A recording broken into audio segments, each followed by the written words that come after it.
రాష్ట్రానికి సుపరిచితమైన నాయకుడు క్రైస్తవ సమాజానికి తెలుగు క్రైస్తవ సమాజానికి ఆయన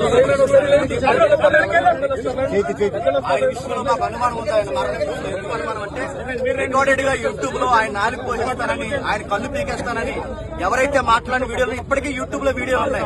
మొదలు ఎవరైతే ఉన్నారో నువ్వు ఎలా బతుకుతారో మేము చూస్తారని ఆయన డైరెక్ట్ వార్నింగ్ ఇచ్చారు. నెల క్రితం కూడా ఆయన ఏమన్నాడంటే, నాకు ప్రాణ సంకటం ఉంది, నాకు ప్రాణ భయం ఉంది, నాకు ఆయనకి ఏదైతే ఉందో ఆయనకి ఇబ్బంది కలుగుతుందని ఆయన స్వయంగా ఆయన ఫేస్బుక్ ఐడీలో ఆయనే పోస్ట్ చేశారు.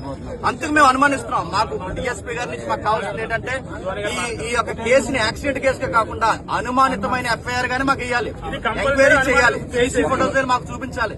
మా దగ్గర ఉన్న వీడియోస్ ఎవరెవరైతే ఆయనకు వార్నింగ్ ఇచ్చారో, ఆయన భూమి మీద లేకుండా చేస్తామని ఎవరైతే అన్నారో ఆ వీడియోస్ అన్ని మా దగ్గర ఉన్నాయి. ఆ వీడియోస్ అన్ని మేము డిపార్ట్మెంట్ కి ఇస్తున్నాం.